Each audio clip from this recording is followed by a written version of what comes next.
Prologue. Far beyond the rough-hewn mountaintops, beyond the pathless desert flowing with cacti, yucca, and sagebrush, two stony peaks rise through the air like massive, chiseled arms reaching for the heavens. At first glance, they can almost pass for mirror images of each other. But as you steady your gaze and narrow your focus, the illusion begins to fade. So too do the similarities, and it is there you find that the two are nothing alike.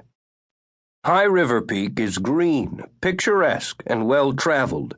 Its swift-moving rapids a sure bet for those seeking recreation as well as reprieve from New Mexico's searing summer heat. Century Peak is its antithesis. Vacuous, dismal, and barren, it's a no-man's land. The only sign of life is an old and abandoned 6-story building resting along the easternmost bluff. Although rest would hardly describe what it does. It looms, much like a hungry vulture eyeing its prey. Imposing, hostile, imminent. There is one thing the two peaks have in common, and that is faith.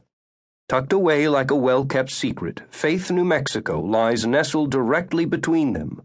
It's the kind of place where, if you didn't know better, you'd almost swear time stands still.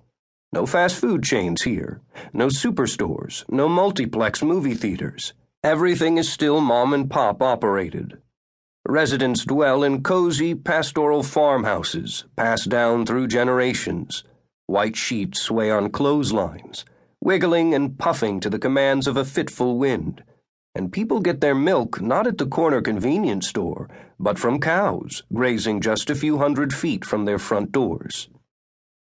Highway 10, the region's time-honored thoroughfare, edges its way along the town's outskirts. It captures the classic image Madison Avenue has for years tried to duplicate in both TV and print ads.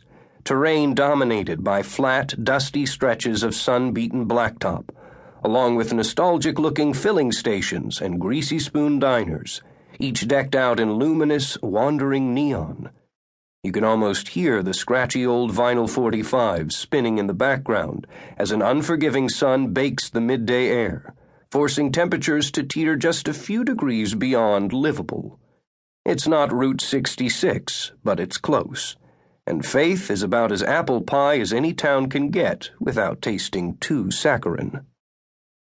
The much-celebrated annual fair and rodeo begins on the 4th of July, an unofficial induction to the dog days.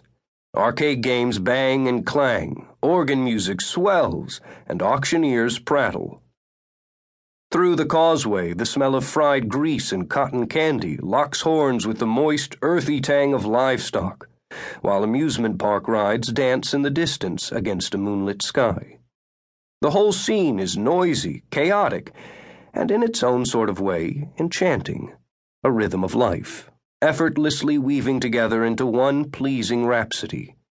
This is Faith at its best, a picture-perfect snapshot of good old Americana. Not for a second could anyone imagine that the picture had another side. Nobody knew that beneath the broad smiles, the beaming faces, and the stirring moments, beneath the surface, hid something else.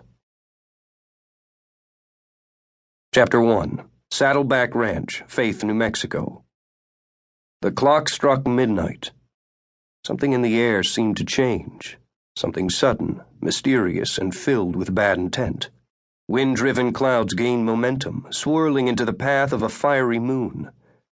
What once was settled began to stir. Where there had been order, there was unrest, and from the gathering darkness, new life emerged. The sort born of pure evil. Deputy Bradley Witherspoon felt an odd chill run through his body, but didn't know why. He'd parked along a shadowy front